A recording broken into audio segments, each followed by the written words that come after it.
الشيطان الرجيم بسم الله الرحمن الرحيم الحمد لله الذي لا يبلغ بدحته القائلون ولا يحصي نعمه العاقلون ولا يعدي حقه المجتهدون الذي ليس لصفته حد محدود ولا نعت موجود ولا وقت معدود ولا أجل ممدود فطر الخلائق بقدرته ونشر الرياح برحمته والصلاة والسلام على الرسول المسدد المصطفى الأمجد المحمود الأحمد سيدنا ومولانا ومولى الكونين جد الحسن والحسين وعلي والقاسم محمد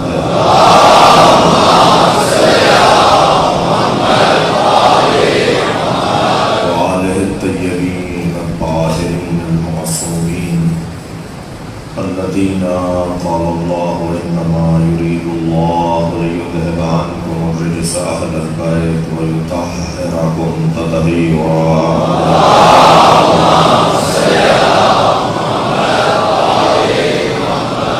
لعنة الله على أعدائهم أجمعين من يوم عداوتهم إلى قيام يوم الدين أما بعد قال الحكيم في القرآن الكريم بسم الله الرحمن الرحيم وإذ قال ربك للملائكة إني جاعل في الأرض خليفة قالوا أتجعل فيها من يفسد فيها ويسفك الدماء نحن نسبح بحمدك ونقدس لك قال إني أعلم ما لا تعلمون صلى الله عليه وسلم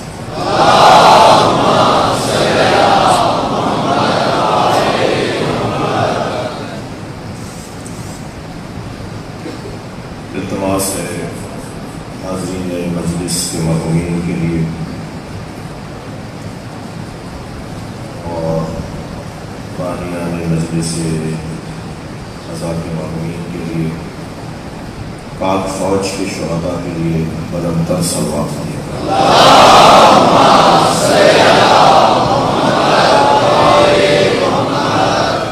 سورہ مبارکہ بقرہ کی آیت کا نشان ہے 30 اور اس آیت پر اس کے ترجمے کے ساتھ تفسیر آیت کریمہ کا بیان آج دوسری منزل میں داخل ہوگا،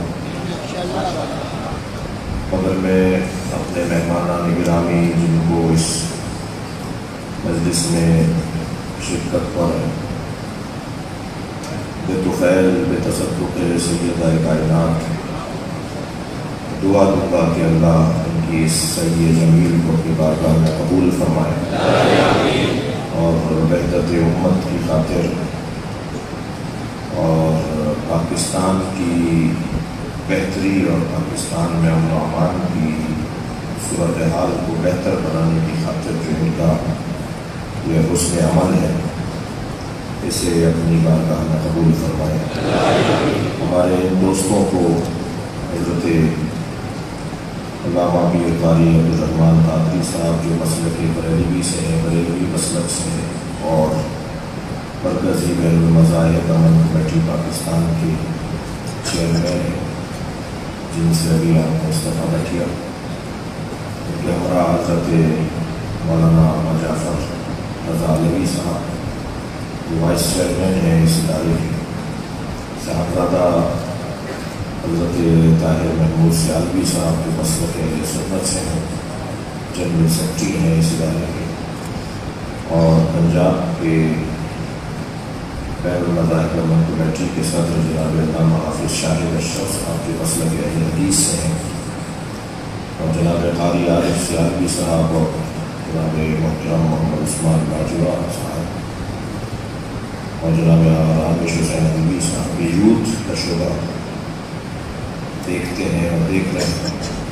میں تمام شرکائے مجلس کے لیے ایک مرتبہ پھر آپ کے ہمراہ سید الشہداء امام حسین کی تصدق سے اللہ کی بارگاہ میں دعا کو کہ اللہ ان کی اس آمد کو امت کے لیے خیر قرار دے اور ان کی اس کوشش کو اپنی بارگاہ میں قبول فرمائے، کیونکہ ہمارے دوستوں کو اسی طرح کی ایک اور مجلس اور اجتماع میں اور اسی طرح کی ایک اور مصروفیت میں خود کو پہنچانا ہے، اس لیے میں ابتدا میں ہی ان کے لیے اپنے حصے کا دعائیہ یہ کلمہ ادا کرنا چاہتا تھا۔ اللہ ان کی توفیقات میں اضافہ فرمائے، ان کی سلامتی کے لیے ایک دفعہ صلوات ہو جائے۔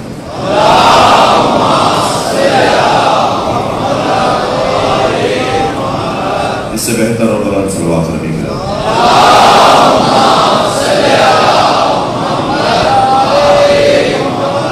ایک اور صلوات نبی کرام۔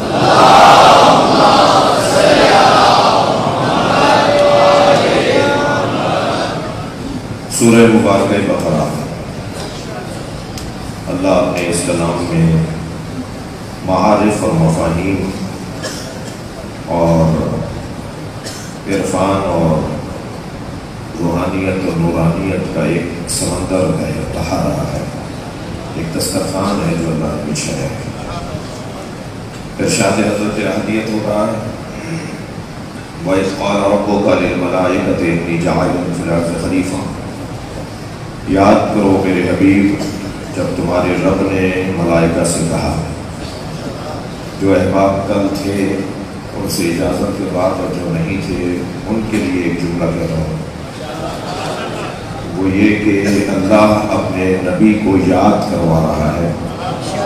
یاد اسے کروایا جاتا ہے جو موقع پر موجود ہے۔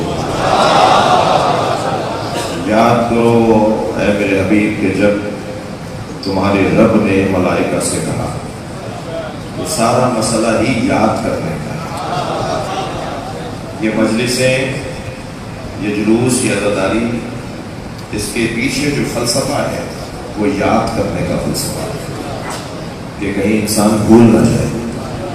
جیسے اللہ قرآن میں اپنے حبیب سے کہہ رہے ہیں کہ یاد کرو تمہارے رب نے ملائکہ سے کہا، ایسے ہی ہم مجلس کو برپا کر کے امت سے کہتے ہیں کہ یاد کرو حسین نے کربلا میں قربانی کی، یاد کرو قربانی ہے، دہراؤ اس قصے کو تاکہ اپنی خیر و صلاح ہم حاصل کر سکیں۔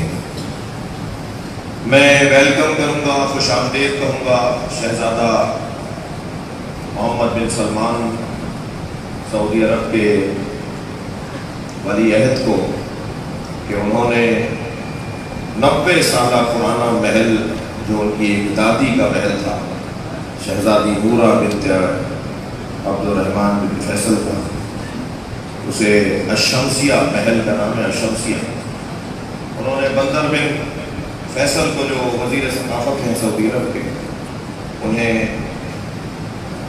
غیر محدود فنڈز استعمال کرنے کی اجازت دی ہے اور کہا ہے کہ اس ملک اس محل کو دوبارہ سے تعمیر کرواؤ اور دوبارہ سے اسے مرمت کروا کے اس کو پرانی شکل میں لے کر آؤ، کیونکہ جب آل سعود کی حکومت بنی تو وہاں جو سب سے پہلے جو عمارتیں بنی ان میں سے ایک الشمسیہ محل ہے، وہ شہزادی نورہ بنت عبد الرحمن بن فیصل نے بنوایا تھا، اور اس خاتون کا آل سعود حکومت کے آغاز میں بڑا کارنامہ، بڑی خدمات تھی، اس لیے ان کی ہسٹری کو، ان کی یاد کو، ان کے کارناموں کو یاد رکھنے کے لیے ان کے محل کو دوبارہ سے مرمت کروایا جائے۔ میں ویلکم کروں گا شہزادہ سلمان بن محمد بن سلمان کو کہ انہوں نے یہ فیصلہ لے کے کم سے کم یہ طے کر دیا ہے کہ جس کی بھی خدمت ہو اس کے آثار کو محفوظ کیا جائے۔ صلوات پڑھنے کے ذرا محمد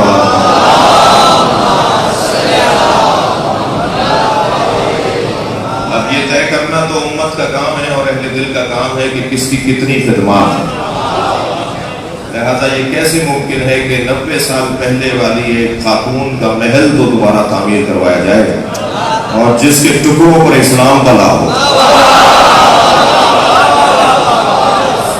جس کے پیسے پر اسلام بلا ہو، جس کی دولت پر مسلمانوں نے جنگیں جیتی ہوں، اسلام کی تبلیغ کی ہو، جس کے نام پر سرکار دو جہاں سینہ چوڑا کر کے کہتے تھے ختیجہ نے اپنا سارا مال مجھے دے دیا، تو یقیناً بات پھر آگے بڑھے گی۔ آج اس مرحلے سے گزرنے دیجیے امت کو۔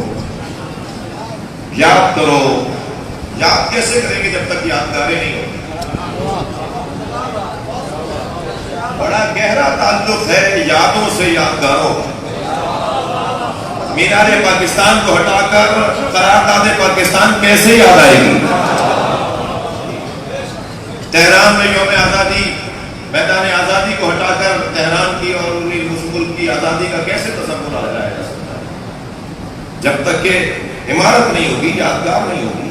تو اللہ نے یادگاروں کو محفوظ رکھا ہے تاکہ یادیں بحال رہیں۔ ان یادگاروں میں ایک یادگار کو صفا کہتے ہیں، دوسرے کو مروہ کہتے ہیں۔ یہاں میری ایک کنیز خاص دوڑی تھی اپنے بچے کی زندگی کی خاطر، وہاں پانی نظر آیا تو وہاں پہنچی، وہاں سے مڑ کر دیکھا یہاں پانی نظر آیا تو یہاں آ گئی، اور مسلسل دوڑتی رہی تاکہ کسی طرح ایک نبی کا بچہ بچ جائے، ایک نبی بچ جائے۔ لیکن نبی کی حفاظت کی خاطر ایک خاتون نے 7 چکر کاٹے تھے، تو اب قیامت تک اللہ نے اسے شریعت بنا دی۔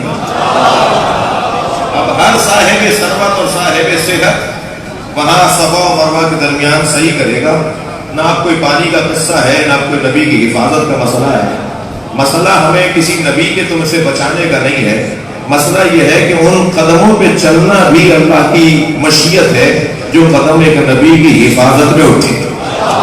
یہ فیصلہ الہی نظام کا ہے کہ اگر ایک نبی کی حفاظت میں کوئی بیوی چکر لگائے صفا و مروہ کے درمیان تو قیامت تک وہ شریعت کا حصہ بن جائے گا۔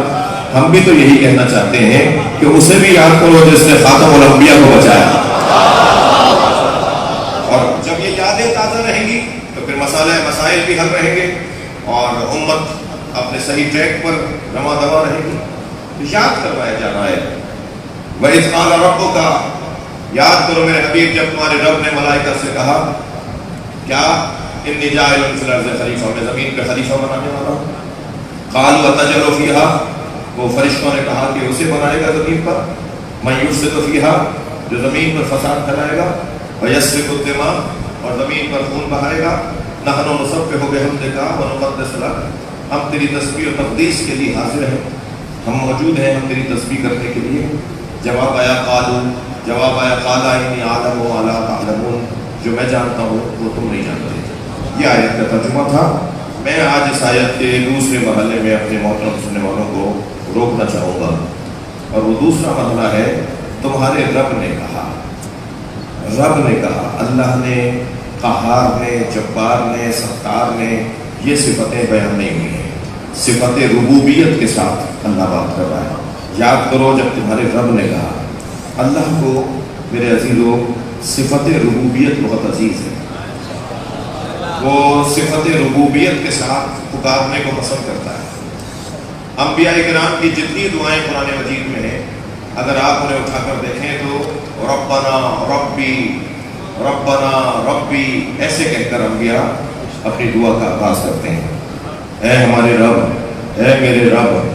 یہ لفظ رب اللہ کو بہت اچھا لگتا ہے، وہ چاہتا ہے کہ تم مجھے رب کہہ کر پکارو۔ دعاؤں میں رب کہہ کر پکارنا اللہ کو عزیز لگتا ہے۔ صفت ربوبیت میں محبت پائی جاتی ہے، پیار پایا جاتا ہے۔ جی قل یا عبادی، اے میرے بندو، الذین اسرفوا علی انفسہم لا تقنطوا من رحمت اللہ، پیار، محبت۔ گنہگار ہو گئے ہو مگر میرا دروازہ چھوڑ کر نہیں جاؤ، مجھ سے بات کرو، مجھ سے گفتگو کرو۔ تم سے غلطی ہوئی ہے نا، تم سے کوتاہی ہو گئی ہے، کوئی بات نہیں، کہاں جاؤ گے مجھے چھوڑ کر؟ غلطی بھی میری کی ہے تو مجھے سے بات کرو۔ میرے معصوم امام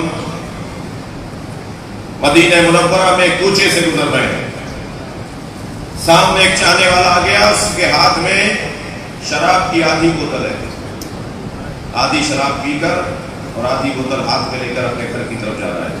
سامنے سے امام ششم امام ساجد کا گزر ہوا، سامنے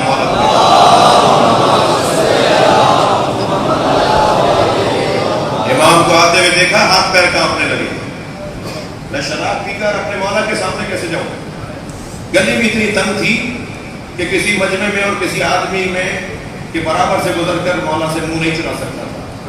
سامنے آ گیا مولا کے، مولا کو دیکھ کے شراب کی بوتل پیچھے کر دی. حضرت نے فرمایا یہ کیا ہے تمہارے پاس؟ کیا بتائے کیا ہے؟ اہل بیت کا چاہنے والا شراب پی کر آیا، کیا کہے؟ کہنے لگا مولا سرکہ ہے. حضرت نے فرمایا ہمارے ہاتھ پہ ڈالو.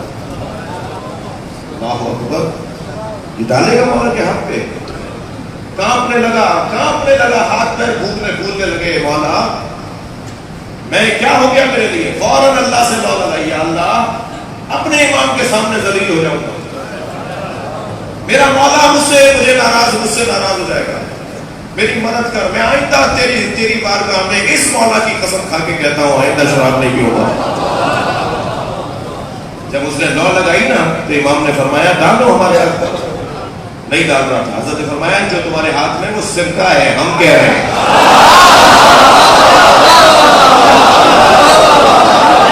سلوات پڑھیں گے عظمت اہل بیت پر.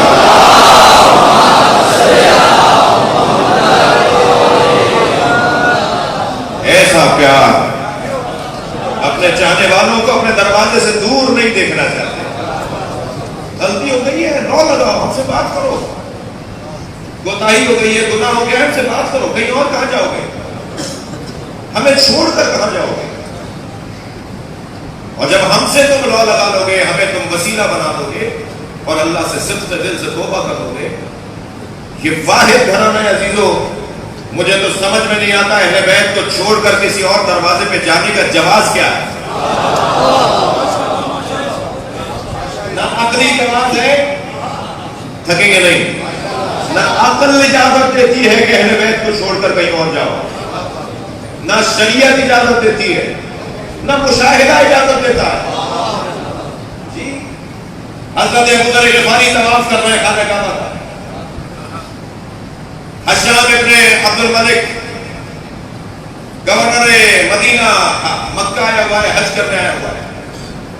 اسے محسوس ہوا کہ حاجیوں میں کوئی شخصیت ہے جس کا احترام لوگ کر رہے ہیں اور طواف میں اس کو جگہ دے رہے ہیں. اپنے کارکنوں سے سپاہی سے پوچھا یہ کون ہے؟ کہا یہ ابو ذر ہے. تو بہت خوشی سے کہنے لگا مجھے قریب لے چلو. جب گورنر کو قریب لے گئے تو ساتھ چلتے چلتے طواف کرتے کرتے کہنے لگا میں گورنر مدینہ ہوں. انہوں نے ایسے مڑ کر دیکھا اور پھر سے پھر شروع کر دیا. انہوں نے کہا حضور کچھ کہنا چاہتا ہوں. کہا یہاں اللہ سے بات کرنے کی جگہ ہے. کہ اللہ میں اللہ کی خاطر کچھ کہنا چاہتا ہوں. کہا کہو کیا کہنا چاہتے ہو؟ کہا میرے لیے کوئی حکم بتائیے، میں آپ کے کوئی کام آؤں، میں آپ کی کوئی خدمت کروں. توجہ ہے؟ کہنے لگے جب میں یہاں خانہ کعبہ آ گیا ہوں تو میں اللہ سے کیوں نہ کہوں، تجھ سے کیوں کہوں. کہنے لگے آپ کو اللہ کا واسطہ ہے، مجھ سے کچھ کہیں. میں اللہ کا آپ کو واسطہ دیتا ہوں، اللہ کو خوش کرنے کے لیے میں آپ کی خدمت کرنا چاہتا ہوں. آپ بڑے صحابی ہیں، بڑا نام ہے آپ کا، مجھے کچھ کہیے. اب جملہ سنیں. میں نے جملہ کہا کہ اس دروازے کو چھوڑ کر جانے کا جواز ہی نہیں ہے. دلیل دینے جا رہا ہوں. حضرت ابو ذر غفاری کا فرمان. حضرت ابو ذر غفاری نے مڑ کر دیکھا اور فرمایا آخرت میں کچھ دے سکتا ہے؟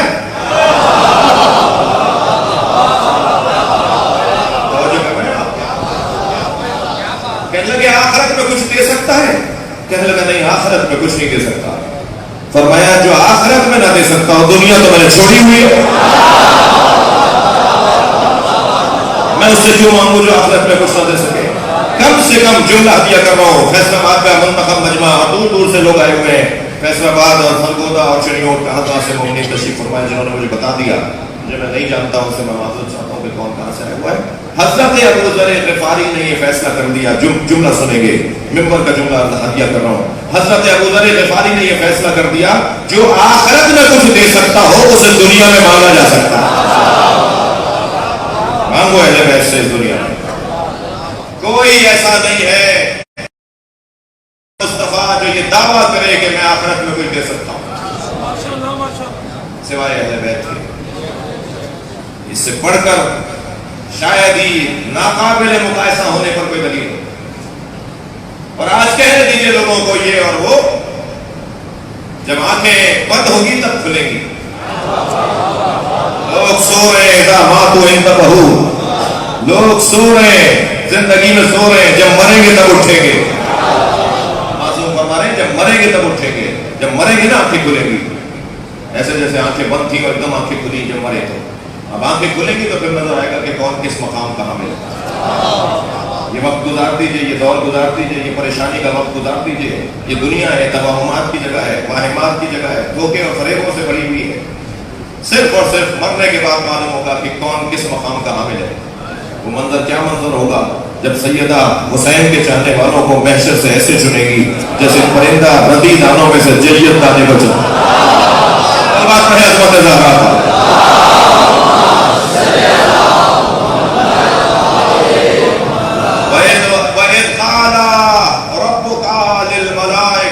جب تمہارے رب نے کہا صفت ربوبیت اللہ کو بہت عزیز، ربنا وجعلنا مسلمین لک ومن ذریتنا امۃ مسلمۃ لک، یہ حضرت ابراہیم کی دعا۔ یا اللہ ربنا، یا اللہ اے میرے رب، مجھے اور میرے اسماعیل کو اپنے دو مسلمانوں میں سے قرار دے اور میری ذریت میں امت مسلمہ کو قرار دے۔ اگر توجہ ہے تو ایک کچھ وادی میں ٹھہرنا چاہتا ہوں ایک ایسے باعظمت باپ اور بیٹے کی خدمت میں جس کی قسم اللہ نے کھائی ہے۔ دیکھیے، شہر فیصل آباد مقدس نہیں ہے، شہر کراچی کوئی مقدس نہیں ہے، کوئی شہر مقدس نہیں ہے، کوئی دن مقدس نہیں ہے، کوئی رات مقدس نہیں ہے، کوئی گھنٹہ مقدس نہیں ہے۔ یہ ان گھنٹوں سے، دنوں سے، شہروں سے تعلق ہوتا ہے جو انہیں مقدس بناتا ہے۔ اگر تعلق مقدس ہے تو وہ لمحہ بھی مقدس ہو جائے گا۔ اگر اللہ قرآن مجید میں صبح کی قسم کھا رہا ہے، والصبح اذا تنفس، قسم ہے صبح کی جب وہ سانس لیتی ہے، واللیل والنہار والعصر والضحیٰ، اگر اللہ قرآن میں قسمیں کھا رہا ہے تو یہ جو اوقات ہیں جن کی اللہ نے قسمیں کھائی ہیں یہ ذاتی طور پر قابل تعریف نہیں ہے، مقدس نہیں ہے، کوئی تعلق ہے جو انہیں قابل تعریف بنا رہا ہے۔ بس جب تعلق مجھے مل جائے گا تو مجھے سمجھ میں آ جائے گا یہ مقدس کیوں ہوا ہے۔ میں نے تاریخ کے صفحوں پر ڈھونڈنا شروع کیا وہ صبح کون سی ہے جس کی اللہ قسم کھا رہا ہے۔ تو ایک مرتبہ قرآن میں مجھے سورہ مبارکہ عادیات میں نظر آیا کہ قسم ہے صبح کی جب وہ سانس لیتی ہے، جب گھوڑوں پر بیٹھ کر مجاہد روانہ ہوتا ہے تو گھوڑوں کی ٹانپوں سے چنگاریاں اٹھتی ہیں، گھوڑے کی ناک سے جو سانس نکلتا ہے میں اللہ اس کی قسم کھاتا ہوں۔ پورا سورہ گھوڑوں پر ہے، جنہیں گھوڑا سمجھ میں نہیں آ رہا انہیں سورہ پڑھوائیے۔ جب قرآن میں اللہ اس گھوڑے کی قسم کھا رہا ہے جس کے ناک سے نکلنے والا تیز سانس اللہ کو اچھا لگ رہا ہے، اس کی ٹاپ کی چنگاریاں جو اس کے پیروں سے چنگاریاں اڑ رہی ہیں اللہ کو منظر اچھا لگ رہا ہے، تو میں ایک جملہ ہدیہ کر رہا ہوں فیصل آباد کے اندر، جب وہ گھوڑا اللہ کے لیے قابل قسم ہے تو گھوڑے پہ بیٹھا مجاہد صلوات رہے محمد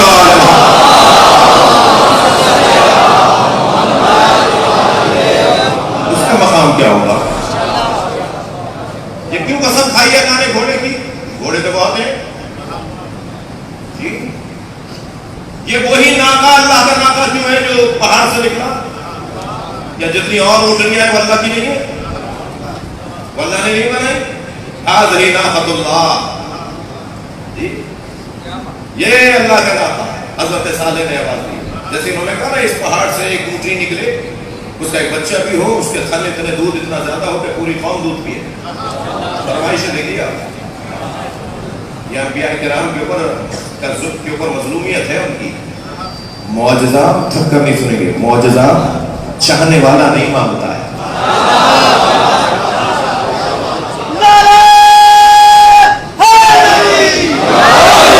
اور نہ میرا فلاں کام نہیں ہو رہا معجزہ دکھائیے، تو تم معجزہ دیکھ کر مانو گے؟ جو معجزہ دیکھ کر مانتا ہے وہ چاہنے والا نہیں ہوتا۔ صلوات پڑھیں گے محمد و آل محمد۔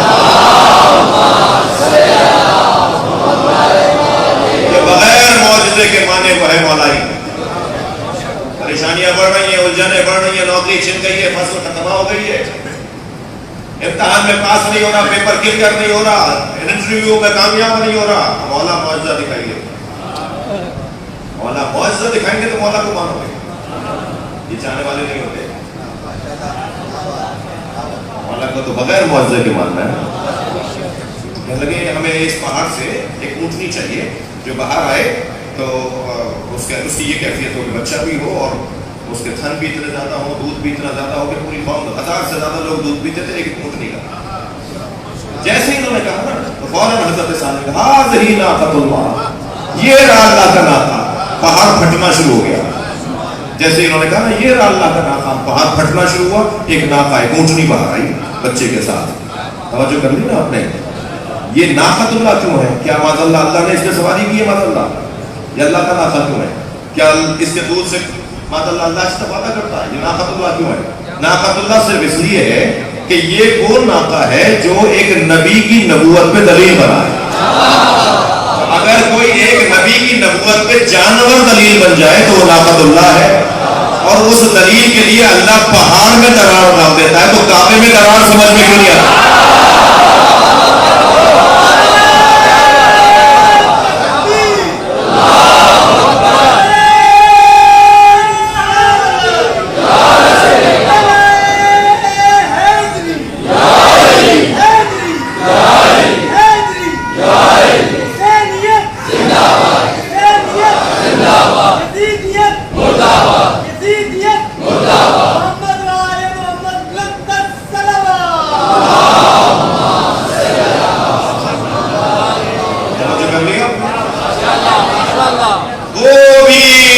نبی پر دلیل.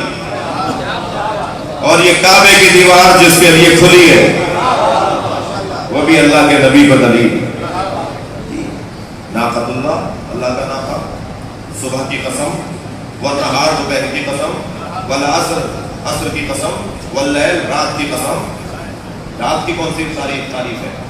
ہم نے تاریخ کے صفحات پلٹنا شروع کیے تو ہمیں ایک دوپہر نظر آئی جب ایک بھائی نے دوسرے بھائی کے بازوؤں کو پکڑا اور بلند کر کے کہا من کو تو مولا. وہ دوپہر تاریخ میں سخت ہو گئی، اللہ نے اس کی قسم کھائی. ہمیں ایک عصر نظر آیا جو اس قابل ہو گیا کہ اللہ اس کی قسم کھائے. ہمیں ایک رات نظر آئی، تاریخ کا صفحہ پلٹ کے دیکھا تو ایسی رات تھی جب ایک بھائی دوسرے بھائی کے بستر پہ سویا اور اس رات نے اتنی قسمت بنا لی کہ اللہ اس کی قسم کھا رہا ہے. اب قرآن میں ایک شہر کی قسم بھی اللہ نے کھائی ہے. بھائی آپ کی سماعتیں بہت بیدار ہیں اور آپ سننے کے لیے آئے ہیں تو میرا دل بھی کرنا ہے کہ میں سناؤں. اللہ نے قرآن میں ایک شہر کی قسم کھائی ہے، وہ ہے مکہ. لا اقسم ھذا البلد، مجھے قسم ہے اس شہر کی. کون سے شہر بھائی؟ مکہ. مکے کی قسم اللہ کھانا ہے. تو مکے میں تو جانور بھی رہتے تھے، مکے کے اندر تو کافر رہتے تھے، مشرک رہتے تھے، جلاد رہتے تھے، ڈاکو رہتے تھے. تو مکے کی قسم اللہ کیوں کھا رہا ہے؟ اس لیے کہ انت حل بھذا البلد. آیت آگے بڑھی. قسم ہے مجھے اس شہر کی، اس بلد کی. بلدیہ بھی کہتے ہیں نا ہمارے یہاں، عربی کا بھی ہمارے استعمال ہوتا ہے. بلدیہ، بلدیاتی نظام، بلدیہ تو وہ عربی میں بلدیہ.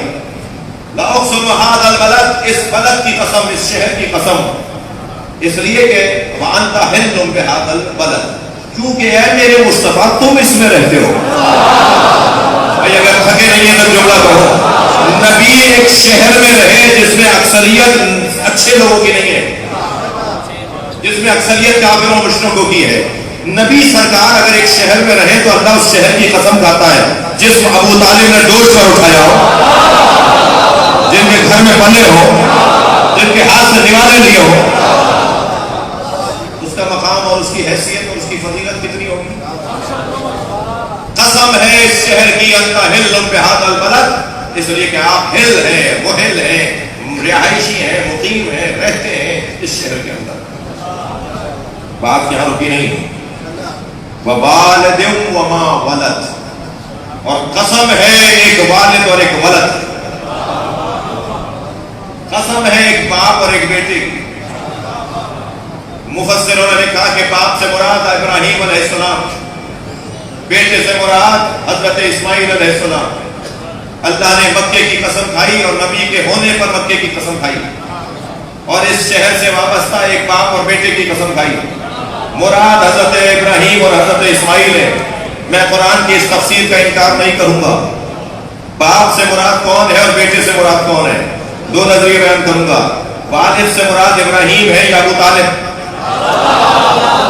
ولد سے مراد اسماعیل ہے یا علی۔ اب یہ کیسے طے کرے کہ کون ہے؟ میں زیادہ الجھن میں جائے بغیر صرف اتنا کہہ دوں گا کہ اگر مراد والد سے ابراہیم کو لے تب بھی ابو طالب کی فضیلت، اور اگر مراد والد سے ابو طالب کو لے تب بھی حضرت ابو طالب کی فضیلت، اور اگر مراد ولد سے اسماعیل کو لے تب بھی علی کی فضیلت، اور اگر ولد سے مراد علی کو لے تو ہے ہی علی کی فضیلت۔ میں دلیل دینے جا رہا ہوں، سرکار ابو طالب نے جب حضرت والد سے مراد ابراہیم، حضرت ولد سے مراد حضرت اسماعیل، تو حضرت ابراہیم نے اپنی دعاؤں کا آغاز ہی اس جملے سے کیا، الحمدللہ الذی جعلنا من ذریۃ ابراہیم۔ حمد ہے اس اللہ کے لیے کہ جس نے مجھے ابراہیم کی ذریت میں سے قرار دیا۔ اگر ولد مراد لیں تو بھی یہ ابو طالب، اس لیے کہ ذریت ابراہیم ہے۔ توجہ چاہوں گا، حضرت ابراہیم نے دعا کر کے بتایا کہ میں ولد ابراہیم ہوں، تو اگر ولد مراد رہے تو بھی ابراہیم حضرت ابو طالب، والد مراد رہے تب بھی حضرت ابو طالب۔ مجھے سمجھ میں نہیں آتا، یہ مسلمان مسجد میں تو کہتا ہے اللہم صلی علی محمد وآل محمد کما صلیت علی ابراہیم وعلی آل ابراہیم، اے اللہ صلوات اور درود بھیج محمد وآل محمد پر جیسے تو نے ابراہیم اور آل ابراہیم پہ صلوات بھیجی۔ مجھے سمجھ میں نہیں آتا، مسجد میں تو درود ابراہیمی پڑھتا ہے، باہر جا کے کہتا ہے ابو طالب کافر تھے۔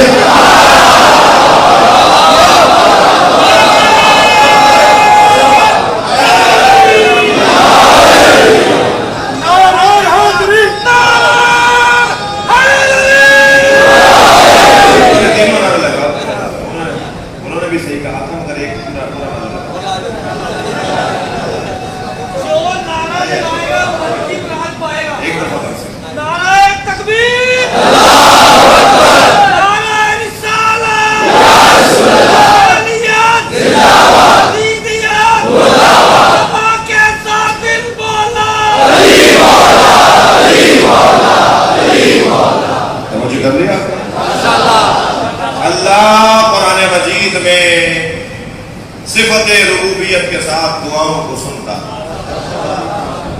ربنا اللہ اکبر قل رب ادخلنی مدخل صدق۔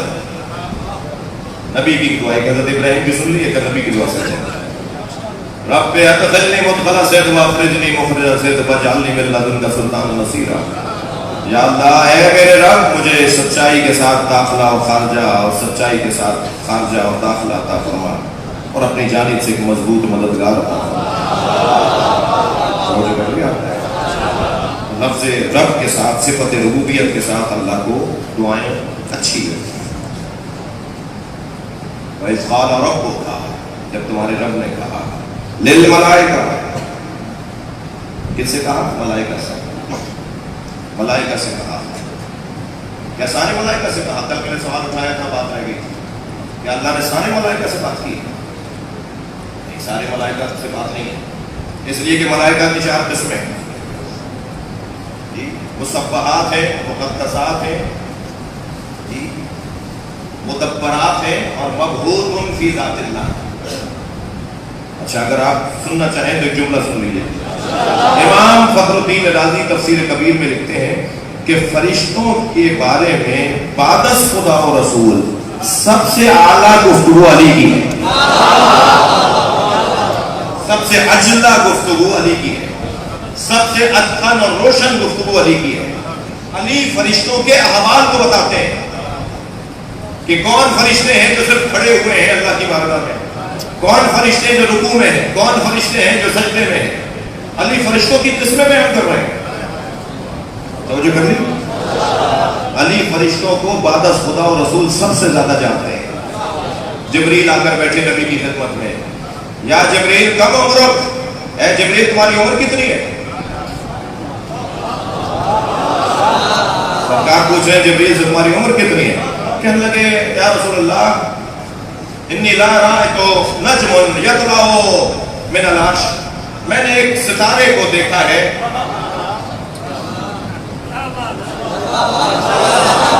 70,000 سنہ، ستارہ ہر 70 سال بعد نکلتا ہے. میں نے اس ستارے کو اتنی مرتبہ دیکھا ہے. نبی مکرم نے فرمایا اگر آج اس ستارے کو دیکھو گے تو پہچان جاؤ گے. یا رسول اللہ میں نے اسے 70,000 دفعہ دیکھا ہے, میں اس ستارے کو دیکھ کر کیسے نہیں پہچانوں گا. فرمایا رکو, ٹھہرو, صبر کرو, اتنی دیر میں مولا علی کی آمد. جیسے ہی مولا کائنات آ کے بیٹھے, میرے مولا نبی نے فرمایا یا علی خود الامامۃ عن جبہتک, اپنی پیشانی سے امامہ پیچھے کرو. میرے مولا نے اپنا امامہ پیچھے کیا تو جبریل امین کھڑے ہو گئے. ہذہ نجم الذی صلوات ہے مولا کی.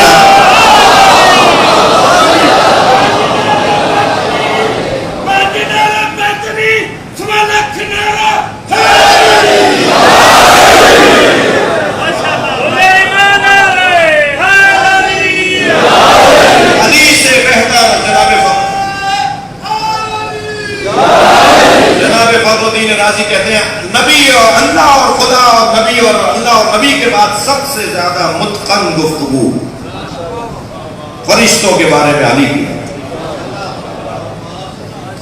آمادہ ہے.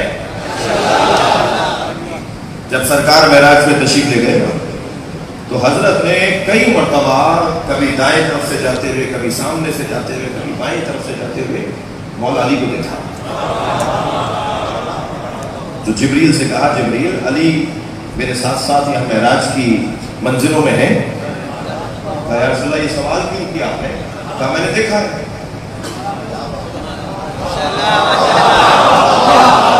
آیت آپ کی توجہ کا شکریہ. میں نے دیکھا ہے, میں نے دیکھا ہے, ابھی کو دیکھا, یہاں سے رکھے وہاں سے رکھے. اچھا یہ سوال بتا رہا ہے سرکار کا کہ سرکار اسے حدیث کا اور روایت کا حصہ بنانا چاہتے ہیں. جب حدیث کا اور روایت کا حصہ بن جائے گا تو پھر آج مجلس میں بیان ہو جائے گا. اگر سرکار سوال ہی نہ کرتے تو پھر حدیث کیسے بنتی اور پھر آج بیان کیسے ہوتی. تو حضرت نے میں نے دیکھا ہے. تو جبریل کہتے ہیں یا رسول اللہ یہ جو آپ نے دائیں بائیں آگے پیچھے مختلف جگہوں پر مختلف منزلوں میں علی کو دیکھا ہے, قصہ یہ ہے کہ جب علی کی ولادت ہو گئی اور علی زمین پر چلے گئے تو اللہ کے سارے فرشتوں نے مل کر اللہ کی بارگاہ میں التجا رکھی کہ ہم علی کی زیارت سے محروم ہو گئے. تو اللہ نے علی کی شکل کا ایک فرشتہ خلق کیا. سب سے زیادہ فرشتوں کے بارے میں اگر کوئی بات کرتا نظر آتا ہے تو اسے مولا علی کہتے ہیں. البتہ ترتیب یہی ہے, اللہ سے بڑھ کر کوئی نہیں ہے. وہ شیعہ ہی نہیں ہے کہ جو اللہ کو کھلا کر بات کرے, وہ اہل بیت وہ مسلمان نہیں ہے کہ جو اللہ کو بھلا کر بات کرے. ترتیب یہی ہے, اللہ, رسول اللہ, علی.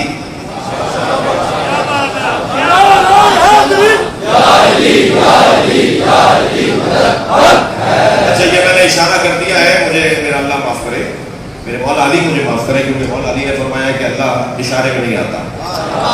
میں نے اللہ کی طرف اشارہ نہیں کیا ہے, یعنی بلندی کی طرف. سب سے بلند اللہ, سب سے بڑا اللہ, اس کے بعد رسول اللہ, اس کے بعد مولا علی. ترتیب بھی طول میں ہے, عرض میں نہیں. طول اور عرض.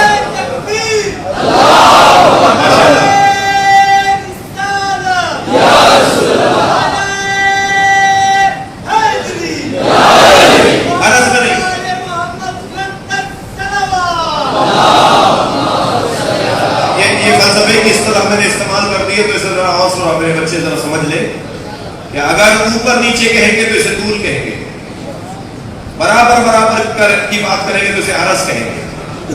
ہم اللہ, رسول اللہ اور مولا علی کو عرض میں نہیں رکھتے, طول میں رکھتے ہیں. عرض میں رکھنا شرک ہے, طول میں رکھنا توحید ہے.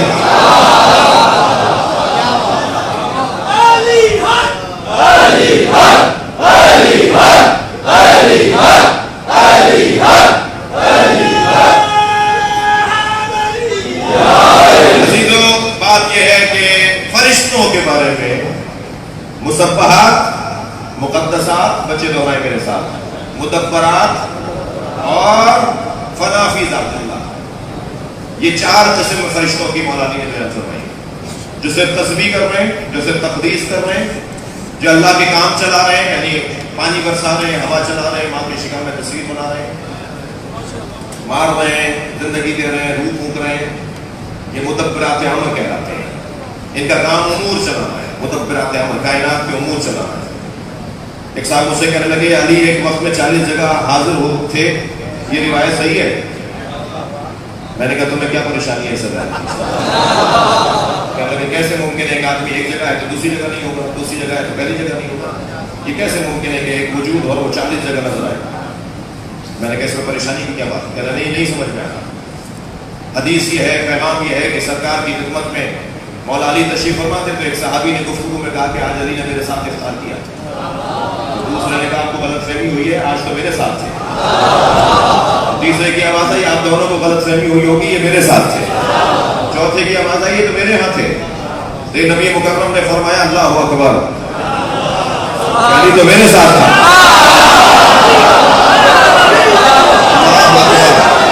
اللہ اکبر. جملہ سنیں، ابھی جیسے ہی سرکار نے کہا نا کہ علی تو میرے ساتھ تھے تو فوراً جبرائیل نازل ہوئے کہ علی عرش پر تھے.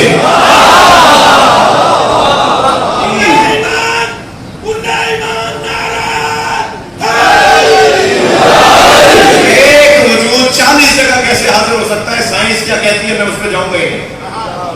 سائنس نے تو اس الجھن کو آج دور کر دیا ہے. ایک وجود ہو ایک جگہ مگر 40 جگہ نظر آئے.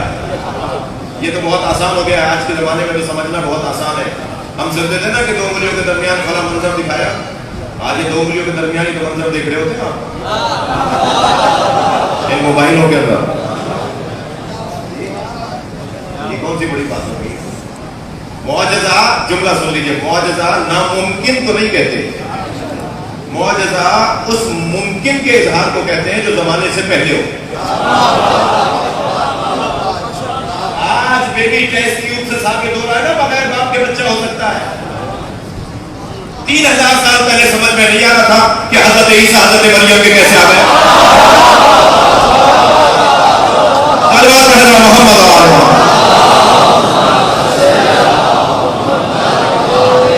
ناممکن تو اس وقت بھی نہیں تھا، لیکن اس وقت کے لوگوں کے لیے مانوس نہیں تھا. ایسے ہی جب انبیاء نے ائمہ نے معجزے دکھائے تو اس وقت کے لوگوں کے لیے مانوس نہیں تھے، اگر وہ تھے ممکن تھے. اب ممکن ہوتے جا رہے ہیں، لوگ سمجھ رہے ہیں. اس لیے میں بار بار کہتا ہوں اپنے بچوں اور جوانوں سے کہ سائنس کو ترقی کرنے دو، علم کو پھیلنے دو. جتنی سائنس ترقی کرے گی، علم پھیلے گا، اتنی عظمت اہل بیت روشن ہوگی. سب سے زیادہ سائنس کی تائید اور علوم جدید کی تائید اس ممبر سے ہونی چاہیے. اپنے بچوں کو جدید ترین تعلیم کی طرف راغب کریں. جتنا یہ پڑھیں گے، اچھا پڑھیں گے، اتنا ہی اہل بیت کی طرف راغب ہو. 1400 سال پہلے لوگوں کو سمجھ میں نہیں آیا کہ علی پانی کو دیکھ کر کہہ رہے تھے کہ میں اس سے نور بنا سکتا ہوں.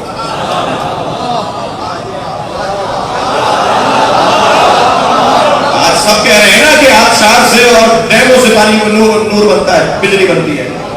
یہ تو بہت پہلے بتا دیا تھا مولانا علی نے کہ پانی سے نور بنے گا، پانی سے بجلی بنے گی. جدید پڑھنے دیجیے، دور آگے جانے دیجیے. جیسے جیسے دور آگے بڑھے گا، یہ جو جوش والی آبادی کے 2 مصرے ہیں نا، اس کا یہ بھی مطلب ہے، یہ بھی مطلب ہے جو میں کہہ رہا ہوں. اس انسان کو بیدار تو ہو لینے دو. اس مصرے کو یہاں جوڑیے، انسان کو بیدار تو ہو لینے دو. ہر قوم پکارے گی ہمارے حسین.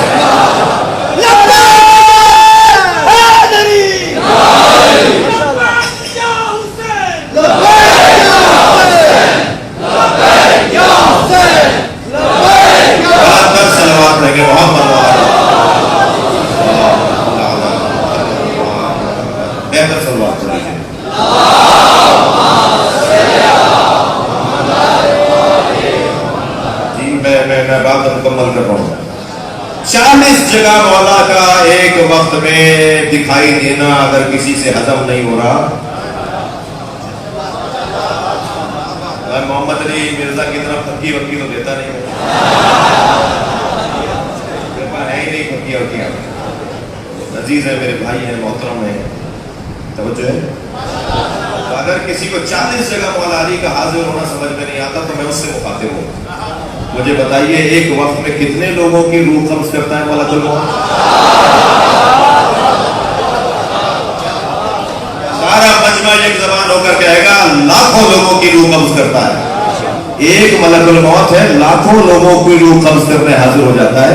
ملک الموت کا لاکھ جگہ حاضر ہونا سمجھ میں آتا ہے، ملک الموت کے مولا کا حاضر ہونا سمجھ میں آتا ہے۔ صلوات علی محمد و آل محمد۔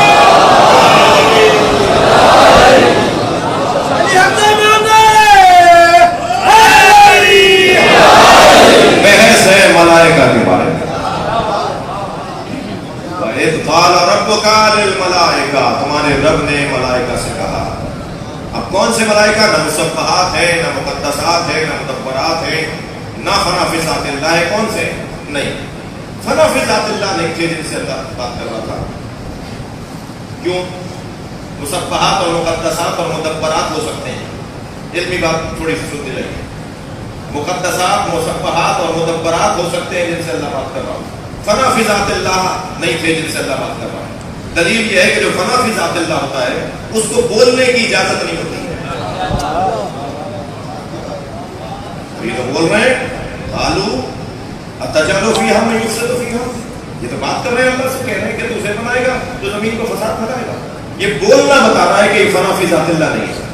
جو فنا فی ذات اللہ ہو جائے اس کی مجال نہیں ہے کہ وہ جب تک اس وقت بولے جب تک اسے اجازت نہ ملے۔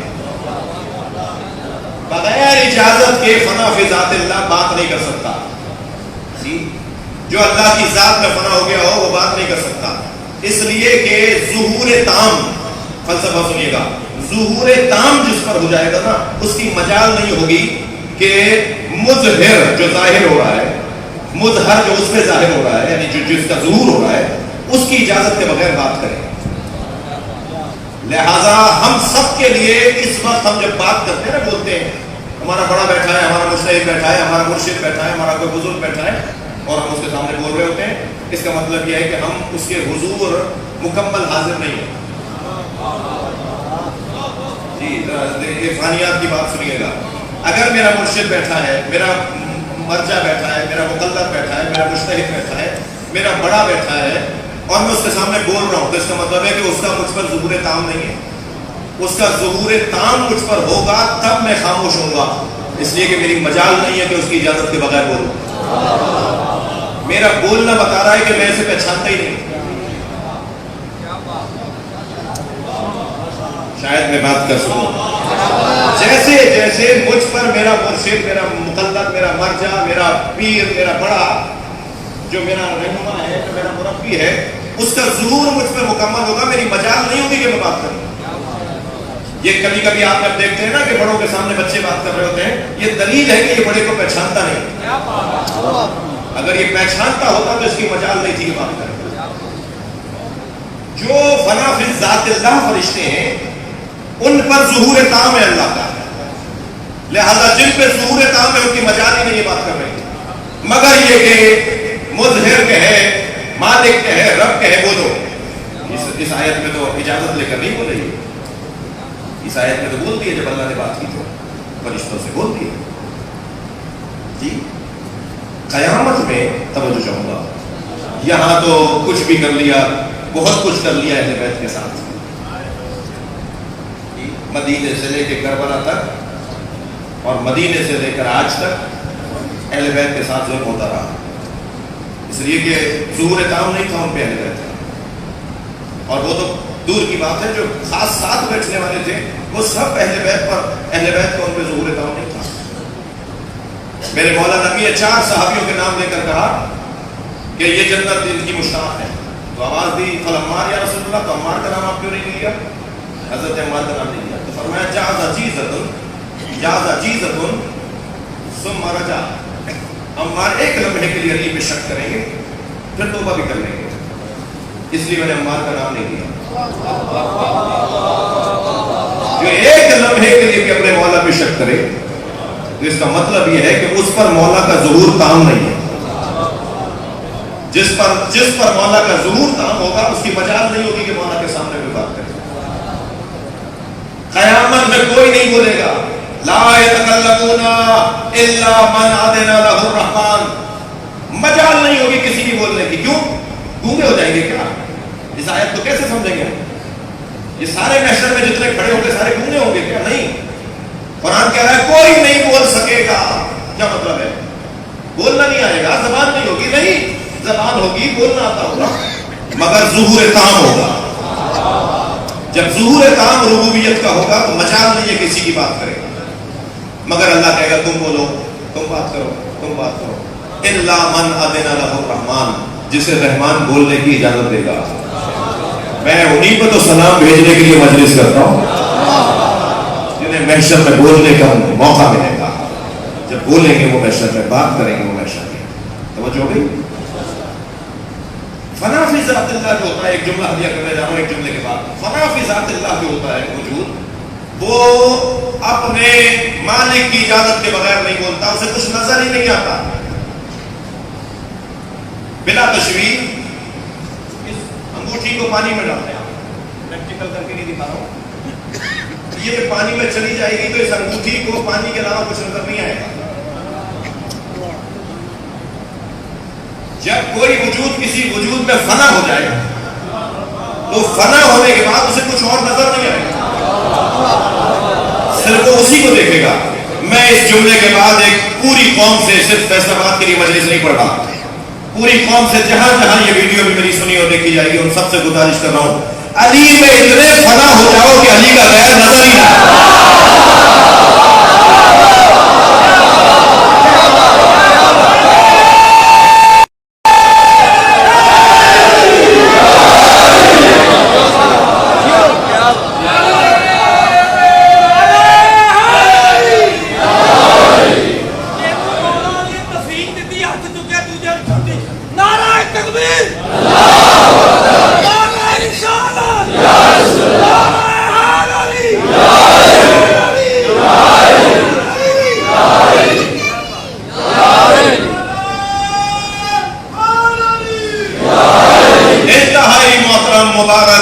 محترم حاضرین اور سامعین سے گزارش کر رہا ہوں, یہ پریکٹس بڑھائیے. آپ کے پاس وقت کہاں سے آ جاتا ہے دوسروں پہ غور کرنے کا؟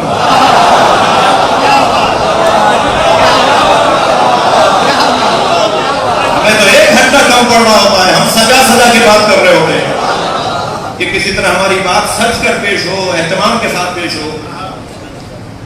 مجھے پہاڑے تو بیٹھ کے پڑھنے نہیں ہے. ان بچوں کو, ان جوانوں کو, ان میری قوم کے ہونہاروں کو, ان قوم کے مستقبلوں کو, اور آج کے مہمانوں کو, اور آج کے سرپرستوں کو سجا کر بات پیش کرنی ہے نا مجھے. تو میرے پاس وقت کہاں ہے کہ میں کہیں اور غور کروں. اور کس نے کہہ دیا ہے کہ تبرہ یعنی نام لے کر کسی کے بارے میں کچھ کہنا؟ سب سے بہترین تصویر تبرہ کی نظر انداز کرنا ہے.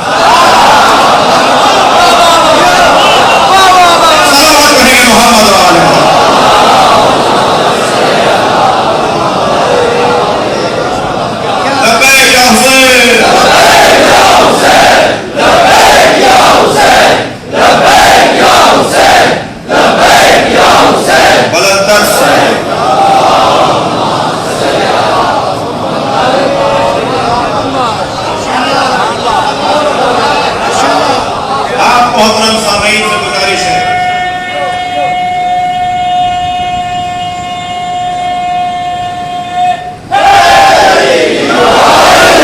کہ خطبہ سے اور ذاکرین سے کہیں کہ خبردار, مقدسات اہل سنت کی توہین شرعاً حرام ہے. گھبرا کے نہیں سنو بھائی, مقدسات اہل سنت کی توہین شرعاً حرام ہے. جملہ تکرار کر رہا ہوں, اہل سنت کے مقدسات کی توہین کرنا شرعاً ناجائز ہے, مگر طے اہل سنت کریں گے کہ مقدس کون ہے.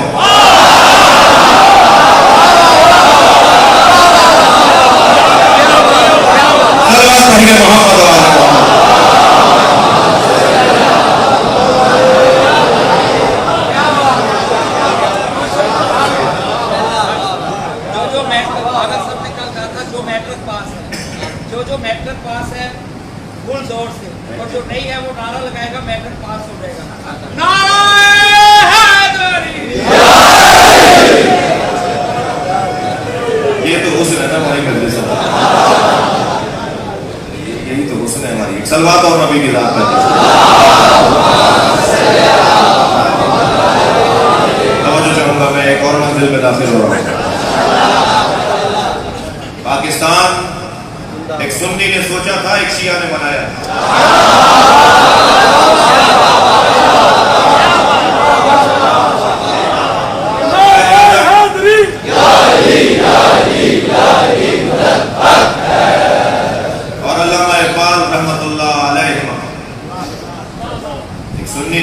ایک شیعہ نے بنایا.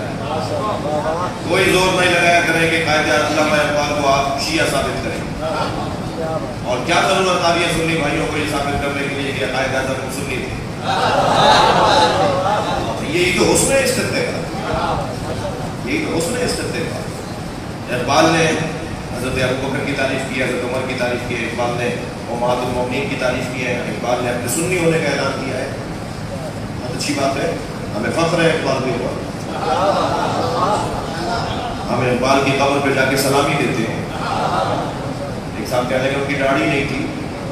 میں نے کہا جن کی داڑھی ہے انہوں نے کون سے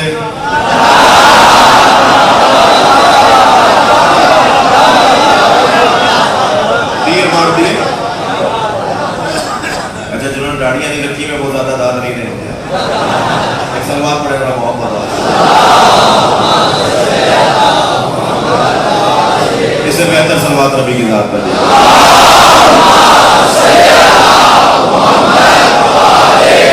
یہ حسن ہے پاکستان کا کہ سنی نے سوچا شیعہ نے بنایا، اور اسی حسن کو برقرار رکھنا ہے. سنی شیعہ مل کر رہیں گے، مل کے رہتے ہیں. ہر گلی میں سنی بھی ہے، شیعہ بھی ہے.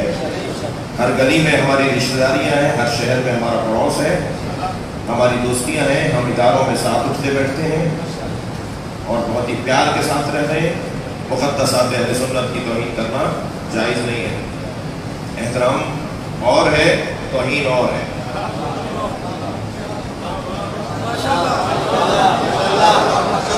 آئیڈیل ہمارے نزدیک صرف اہل بیت ہے. بعد از نبی مکرم سرکار دو جہاں کے بعد ہمارے لیے اسوہ حسنہ، نمونہ عمل وہ اہل بیت کی ذات ہے. اگر اس کا کسی چیز کا اقرار کرنا، کسی کا نفی کرنا تو نہیں ہوتا. منطق کا قاعدہ ہے اسمات شے نفی معادہ نہیں کرتا. میں ایک چیز کا اسمات اور اقرار کر رہا ہوں تو اس کا مطلب یہ نہیں کہ میں کسی کا انکار کر رہا ہوں. اور جو کھلے اہل بیت کے دشمن ہیں، جنہوں نے اہل بیت کے ساتھ دشمنی کی ہے، نہ صرف ہم ان کی توہین اور تعظیم کی بات نہیں، بلکہ ہم انہیں جانتے ہیں، ہم پہچانتے ہیں. ہمارا اگنور کرنا ہی تبرہ ہے، ہمارا نظر انداز کرنا ہی تبرہ ہے. اور بس بات یہاں بہت پہنچ گئی. فنا فی ذات اللہ، کوشش کیجئے. میں اپنے آپ سے کہہ رہا ہوں سب سے پہلے، اسی گما و نفسی، آپ سے کہہ رہا ہوں، اپنے آپ سے کہہ رہا ہوں کہ ہمیں ساری توجہ اہل بیت کی عظمت پر، ان کے فضائل پر، ان کی سیرت پر رکھنے کی ضرورت ہے. اور اتنا کچھ ہے ان کے بارے میں سوچنے اور بولنے کو کہ ہماری زندگیاں کم پڑ جائیں گی مگر علی کے عین سے آشنا نہیں ہوگی. جی حقیقت عرض کر رہا ہوں، ہم علی کے عین سے آشنا نہیں ہوں گے کہ اس کی طاقت کتنی ہے، اس میں دم کتنا ہے. آگے بڑھو.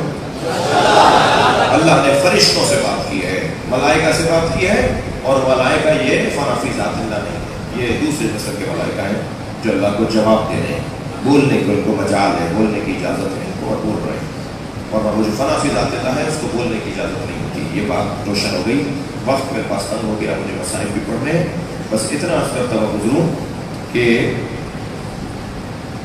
مصیبتوں کا فضیلتوں کے ساتھ بڑا گہرا تعلق ہے. جس کو اللہ فضائل زیادہ دیتا ہے اسے مصائب کا سامنا بھی زیادہ کرنا ہے. جتنے فضائل زیادہ ہوں گے اتنی مصائب زیادہ ہوں گے.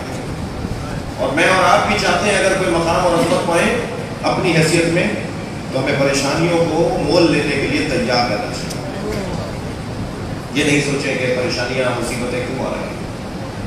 مصیبتیں اگر بری شے ہوتی تو اللہ نے طے کر رکھا ہے کہ ہر برائی کو اہل بیت سے دور رکھے گا. مصیبت بری شے نہیں ہے، نعمت الہیہ ہے. ہر طرح کی مصیبت نعمت الہیہ ہے، بس اس نعمت سے استفادے کی ضرورت ہے. اور اللہ جسے محبت کرتا ہے اسے آزمائشوں میں مبتلا کرتا ہے. جب دربار عبید اللہ ابن زیاد میں جناب زینب پہنچی ہیں،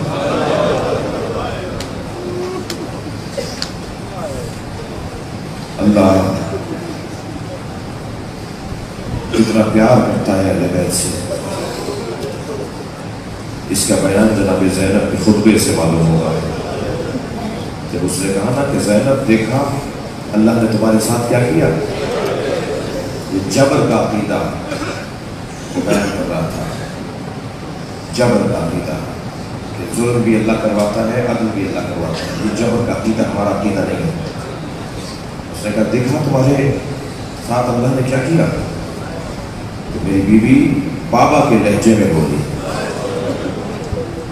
ایک جملے میں بیوی نے اس کے نظریے کو نقش پر آپ کر دیا، فرمایا ما رائے تو اللہ جمیلا، ہم نے اللہ کو جمیل ہونے کے علاوہ نہیں پایا۔ اور سن تو مجھ سے کہہ رہا ہے کہ اللہ نے تمہارے ساتھ کیا کیا، تو سن اللہ نے کیا کیا، البلاء للولا، اللہ بلائیں ان پہ ڈالتا ہے کہ جن سے محبت کرتا ہے۔ ہم اللہ کے شکر گزار ہیں کہ اس نے ہم پر بلائیں ڈالی، یہ بلائیں جو اس بیوی پر آئی ہے نا، میں آج 1400 سال کے بعد بولتا ہوں، سوچتا ہوں، ہم سنتے ہیں تو ہماری آنکھوں سے آنسوؤں کی لڑیاں بہتی ہیں۔ کیا جگر ہے، کیا وجود ہے، نام بھی شریعت الحسین ہے، کام بھی شراکت حسینی ہے۔ عقل اور سمجھداری تو قربان جائے جناب زینب پر، عقیلہ بنی ہاشم ہے، اس خاندان میں سب سے زیادہ خواتین میں بعد از سیدہ زہرا اگر کوئی عقیل اور عقیلہ اور سمجھ اور فہم کا کمال ہے تو وہ جناب زینب کی ذات ہے۔ 3 سال کا سن، نبی دروازے پر ہر روز نماز فجر کے بعد سلام کرنے آتے ہیں، السلام علیکم یا اہل بیت النبوہ۔ جیسے ہی دروازے پر سرکار نے نبی نے سلام کیا، دروازہ کھل جاتا تھا اور کبھی امام حسن، کبھی امام حسین، کبھی مولا علی، کبھی جناب زہرا بابا کو سلام کرتے تھے، اپنے گھر میں لے آتے تھے۔ اب کی دفعہ جب دروازہ کھلا تو دیکھا زینب کھڑی ہے۔ جتنا پیار میرے مولا نبی کو امام حسین سے ہے نا، اس سے کم پیار زینب سے نہیں ہے۔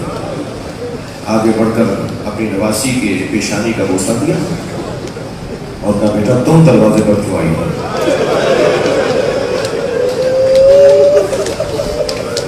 نانا میں نے رات کو خواب دیکھا ہے، اما زہرا نے کہا کہ نانا سے تعبیر پوچھو۔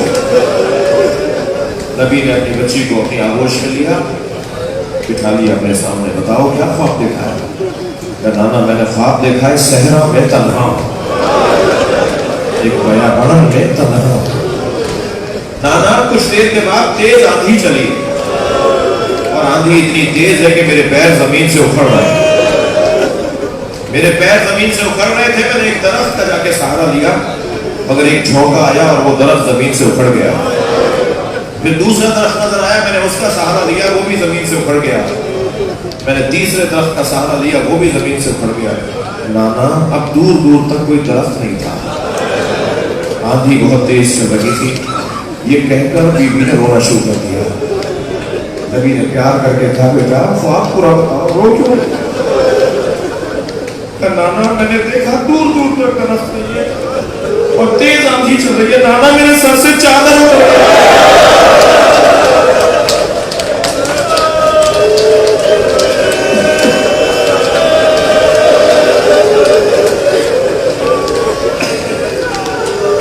نبی نے اپنی بچی کی پیشانی کا بوسہ دے کر رونا شروع کیا۔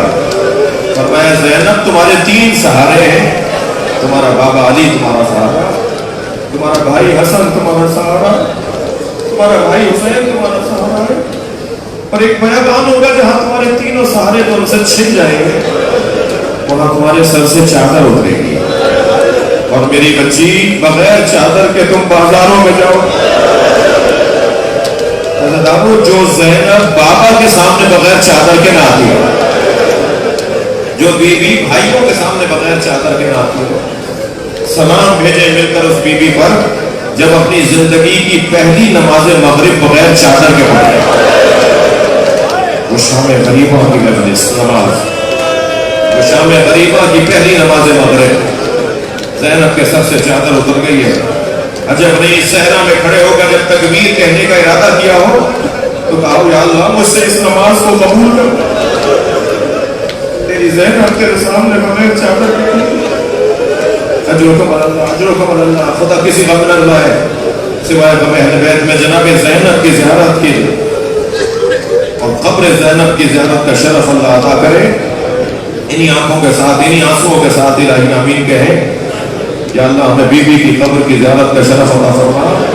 جب آپ جائیں نا قبر زینب کی زیارت کے لیے تو بی بی کے مزار میں اذن دخول لے کر داخل ہوں اور زیارت نامہ ضرور پڑھیں. زیارت نامے کے پہلے صفحے پہ لکھا ہے سلام ہو اس زینب کبریٰ پر، سلام ہو اے بی بی زینب آپ پر کہ جب 11 محرم کو بے گجامہ اونٹ پر بٹھائی جا رہی ہے تو نہر کی طرف اشارہ کر کے کہہ رہی تھی عباس اجرکم اللہ آپ کی آوازیں بلند ہے، اللہ آپ کا اجر و ثواب عطا فرمائے. تم نے مجھے مدینے میں سوار کروایا تھا، اب تمہاری زینب کربلا میں سوار ہوگی. آؤ اپنی زینب کو سوار کرواؤ. عجب نہیں عباس کی لاش کانپی ہو اور آواز بھی ہو آقا دادی مشیت کا باہر ہو. 4 سال کا سن ہے جب جناب زینب کی شہادت ہو رہی ہے.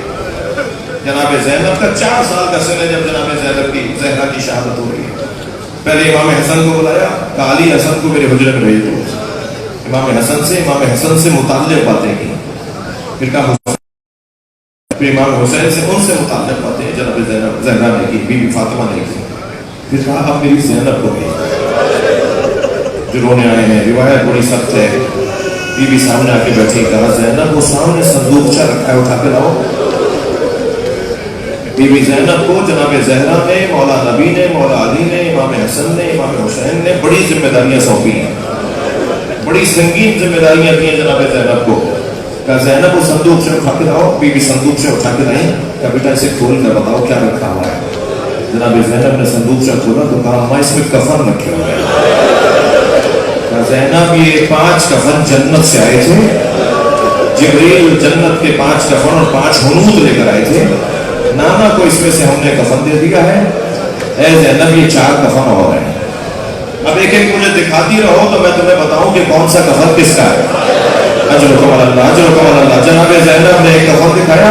جناب زینب نے اسے دیکھ کر کہا زینب کچھ ہی دنوں میں، انہی دنوں میں تمہارے بابا علی گھر میں آئیں گے، تم سے کفن مانگیں گے. انہیں میں بتا نہیں ہوں کہ کفن زینب کے پاس ہے. تو زینب تمہارے بابا آ کے کفن مانگیں گے، یہ میرا کفن ہے، یہ تم اپنے بابا علی کو دے دینا. دوسرا کفن دیکھا. بی بی نے فرمایا زینب اسے اچھی طرح سمجھو، کچھ مدت کے بعد تمہارا بھائی حسن گھر میں آئے گا اور تم سے آ کے کہے گا کہ بابا کا کفن دے دو. تو یہ تمہارے بابا علی کا کفن ہے، یہ کفن اپنے بابا کا اپنے بھائی کو دے دینا. پھر تیسرا کفن دیکھ کر روئی اور کہنے لگی بیٹا کچھ مدت کے بعد تمہارا بھائی حسین گھر میں آئے گا اور کہے گا کہ بھائی حسن کا کفن دے دو. تو یہ کفن اپنے بھائی حسن کا بھائی حسین کو دے دینا. حضرت آلو جن آنکھوں میں آنسو نہیں آئے، میرا دل کہتا ہے اب میں جو جملہ کہنے جا رہا ہوں بڑا سخت جملہ ہے. آخری کفن رہ گیا، چوتھا کفن رہ گیا. جناب زینب نے دکھایا تو بی بی نے دیکھ کر رونا شروع کیا اور فرمایا یہ بھی تمہارے بھائی حسن کا کفن